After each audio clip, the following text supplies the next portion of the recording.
Hi, welcome. Enjoy the content, subscribe, and turn on notifications. Michael always believed that his life was too simple to hold any secrets. The owner of a grocery store he inherited from his father, he dedicated his mornings and afternoons to work, without big surprises or sudden changes in routine. His marriage to Grace was, in everyone's eyes, as solid as a rock.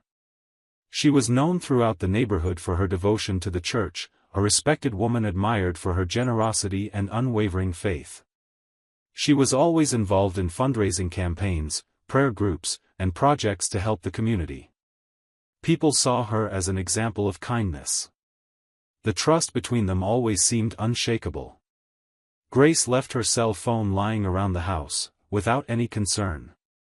The password, Michael knew by heart, something that was never hidden. She didn't show any secrets, no mysterious messages, no suspicious calls. She was as transparent as clear water. Still, there was something different.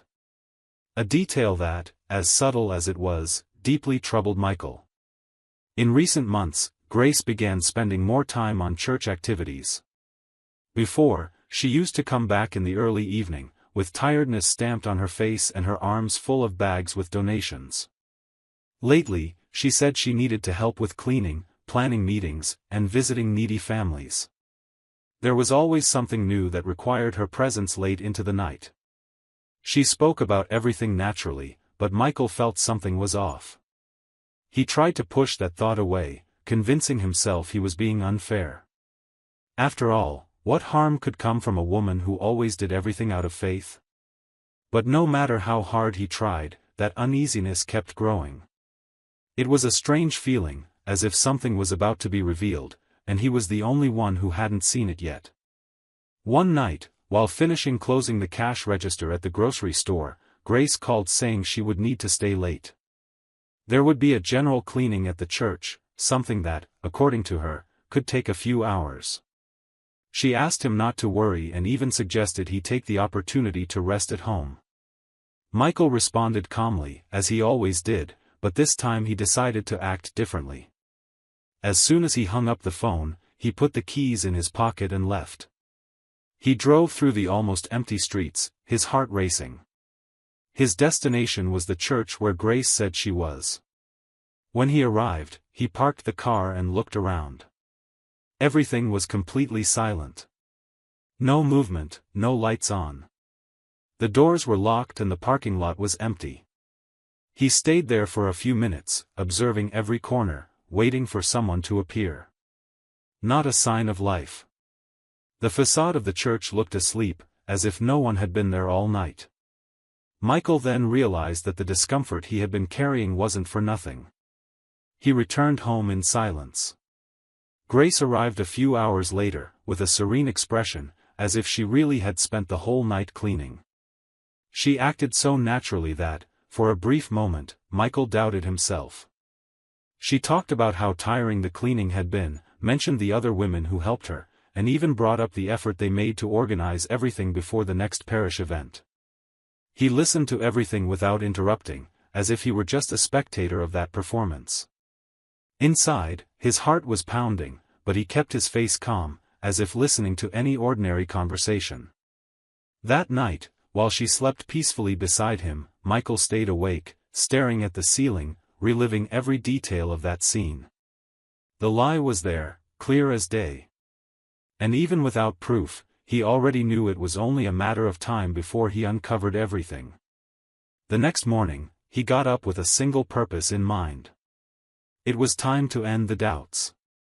It was time to find answers. He couldn't stand living in that uncertainty anymore, questioning every night where his wife really was.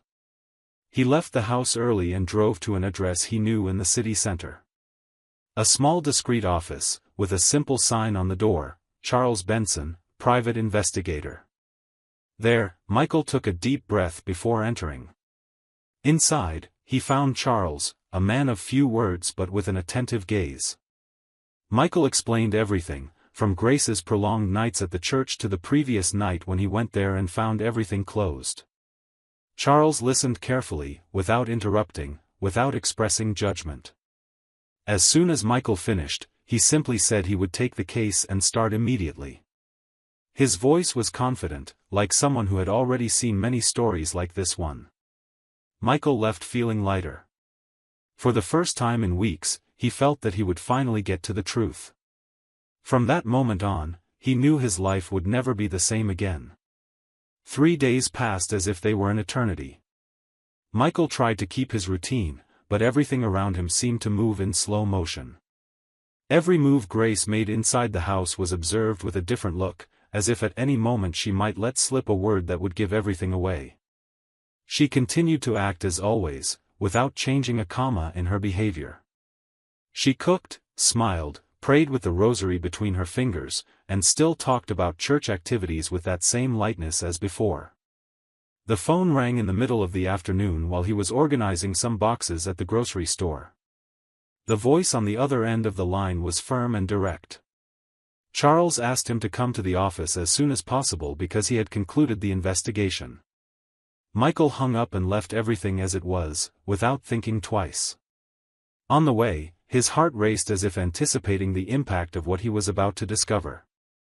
He already imagined the answers wouldn't be easy to hear, but nothing could prepare him for what he was about to see with his own eyes. When he arrived at the office, Charles was sitting there, with that same serious air as always. On the table lay a thick, yellowed envelope, sealed with transparent tape on the edges. Without beating around the bush, Charles pulled the envelope and handed it to Michael, who opened it with trembling hands. Inside, there was a sequence of photographs. Each one delivered a different blow, as if tearing apart his certainties one by one. The images showed Grace leaving a motel alongside a man he recognized immediately. Peter, a regular churchgoer, known for always being present at masses, community actions, and religious events. Peter was married, but his wife, Amanda, never participated in anything at the church. The photos were clear. They arrived together at the motel, with the same calmness of someone who had been doing this for a long time. In another image, they were leaving the place laughing, without worries, as if returning from a simple walk. Michael held the photos, feeling the weight of each one. His head spun, the images blurred his thoughts. It was impossible to question what he was seeing. Right in front of him was the naked, raw truth. There was no room for excuses or different interpretations. Charles, with his reserved manner, said the photos had been taken on different days. They were records of frequent encounters, always at the same motel, always at the same time Grace claimed to be at the church. There were dates, times, and even entry and exit logs, all meticulously documented. Michael couldn't take his eyes off the evidence. Every detail in the images hit him like a punch in the stomach. The smiles, the touches, the blatant intimacy. What hurt him most wasn't the fact itself, but the coldness with which Grace returned home after those nights, as if nothing had happened. He put the photos back in the envelope, stood up from the chair, and gave a slight nod of thanks. Charles simply said that if he needed anything else, he could reach out. Outside, Michael stayed in the car for a long time, the envelope on his lap, unsure how to react. All he felt was an immense emptiness, a mix of disappointment and indignation that seemed suffocating. He knew there was no more room for doubt.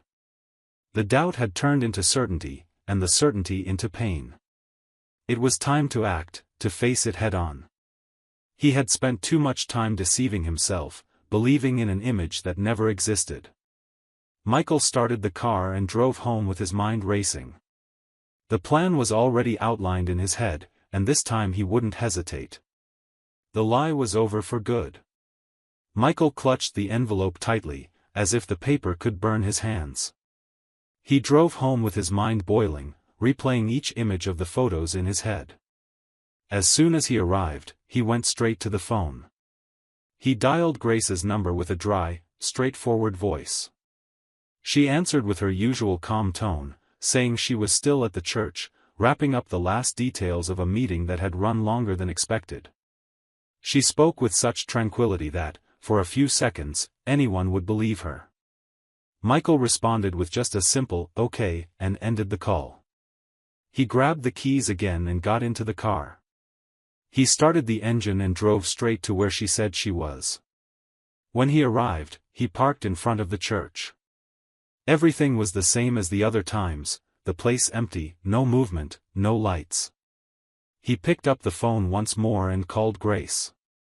She answered with the same light voice and repeated the same excuse. She said she was finishing up what she needed to do and would be out soon. Then Michael spoke, with a firm tone she didn't expect. "No problem, I'm here in front waiting for you to come out." Her silence was immediate, a dense silence that dragged on for what felt like an eternity. She, trying to maintain control, suggested he go to the market to pick up some items for dinner. She tried to sound natural, as if that request were common. She mentioned ingredients, even named a dessert he liked, in an attempt to get him to leave. Michael, however, kept his response direct. "I'll wait here, exactly where I am, until you come out." More silence. She had no way out. A little while later, Grace came into his line of sight, emerging from the opposite side of the building, her head down and her expression heavy. She didn't come out through the church door. She came from a different spot, which in itself said a lot. Michael just watched, without moving. When she approached the car, he said, "Get in." Grace obeyed, without questioning. As soon as she sat beside him, he started the car and began driving, the atmosphere between them tense, without a single word. Midway, Grace tried to explain, her voice trembling, saying everything was a misunderstanding, that she had gone out to handle a personal issue but intended to return to the church. Her words came mixed with weak excuses, as if she herself didn't believe what she was saying. Michael remained silent. He continued driving without looking at her, his expression closed, until they were near home. Then he took the envelope from the seat beside him and placed it on her lap, without saying a word. She opened it, and one glance was enough for her face to crumble. Tears appeared immediately. She tried to speak, stammered a few words, but her voice sank into desperate sobs. Between sobs, she began to beg for forgiveness, saying it was a mistake, that she felt ashamed, that she never meant to hurt him like that. She pleaded for him to listen, said it had all happened in a moment of weakness and that she still loved him. Michael kept his eyes fixed on the road, not reacting to her pleas. He just drove in silence until he parked in front of their house. There, he stopped the car, slowly turned to her, and said firmly, without raising his voice, "You have 1 hour. Pack your things and get out of this house." He opened the door and got out, leaving her there, collapsing in tears, the photos scattered on her lap and shame written all over her face. His decision was already made, and there was no room for any more words that night. Grace went into the house and upstairs to the bedroom, gathered her clothes in a rush, and with a devastated face, began filling suitcases and bags. Meanwhile, he waited silently downstairs, as if every minute on the clock marked the end of a chapter. Just before the hour was up, she came downstairs with her bags and left without saying a word. Michael stayed still, watching as she crossed the door, carrying with her the shame and the weight of her own choices. As soon as she left, he picked up the envelope again. The same envelope that now felt like a verdict of justice in his hands. He grabbed the keys and left, with one destination in mind. He drove to Peter's house, with the same calmness with which he had handled every step of that night. When he arrived, he got out of the car and knocked firmly on the door. Peter appeared a little later, looking startled to see Michael standing there, with a serious gaze and the evidence in his hands. Without wasting time, Michael said clearly, "I want to talk to your wife." Peter froze, but before he could say anything, Amanda appeared at the door, surprised to see the unexpected visitor. Michael then handed the envelope directly to her, without changing his tone of voice or adding explanations. Amanda took the envelope, looking confused, and the instant she held the photos in her hands, Michael turned and walked away, without saying a word, without waiting for anyone's reaction. He returned to the car and left, knowing he had closed everything that needed to be closed. The divorce happened with a speed that surprised even the lawyers involved in the case. The evidence was so clear and irrefutable that there was no room for debate or attempts at defense. Grace was forced to accept all the conditions imposed during the process. Michael kept the house, the grocery store, and Grace kept their savings. She left the marriage without the right to alimony. During the process, Grace tried to contact him many times. She sent letters, left messages on his voicemail, and even showed up at the grocery store a few times, always asking for a chance to explain, swearing she still loved him and that everything was just a mistake, a weakness that shouldn't have destroyed everything they had built together. Michael, however, remained silent. He didn't respond, didn't open the letters, and didn't even look at her during the rare occasions they crossed paths. As for Peter, on the other side of that story, his life fell apart in a matter of days. Amanda, upon receiving the envelope, didn't need any more words. She kicked him out of the house that same night, not even allowing him to grab his clothes. The news of the affair spread quickly among neighbors and at the church, and in no time, Peter found himself rejected by everyone who had once greeted him with smiles. The image of a devout and family-dedicated man was destroyed. He lost the respect of the community, friends distanced themselves, and even his job was affected. People who once hired him for services and church events refused any connection. Amanda, on the other hand, moved forward, rebuilding her life away from that scandal, supported by friends and family who embraced her. Grace and Peter, who once exchanged passionate messages and planned secret nights, couldn't even sustain a friendship after the scandal. As soon as their relationship was exposed, the weight of shame outweighed any feelings. They avoided each other, crossed streets to prevent encounters, and over the months, they didn't even mention each other's names. Everything that had existed between them evaporated the moment they were forced to face reality outside their illusion. Michael, on the other hand, followed a completely different path. After the divorce, he focused even more on the grocery store. Neighbors and customers, upon learning everything that had happened, admired him even more, respecting his firm, discreet, and dignified stance. He didn't talk about the past, didn't share details, only said that some truths arrive at the right time, and that every person reaps exactly what they sow. Over time, he began rebuilding his emotional life as well, but with the serenity of someone who wasn't in a hurry. He learned to value his own peace even more, the company of sincere people, and the importance of keeping his heart free of resentment. His story became an example among neighbors, not because of the scandal, but because of the way he handled the pain. While Grace and Peter drowned in the consequences of their actions, trapped in loneliness and the judgment of everyone around them, Michael moved forward lightly, with the only thing that can never be lost or destroyed, the truth. It was his greatest companion, his shield, and also the only legacy he chose to carry with him from then on. Thank you for watching the video. If you enjoyed it, don't forget to subscribe to the channel and turn on notifications so you won't miss any updates. See you next time.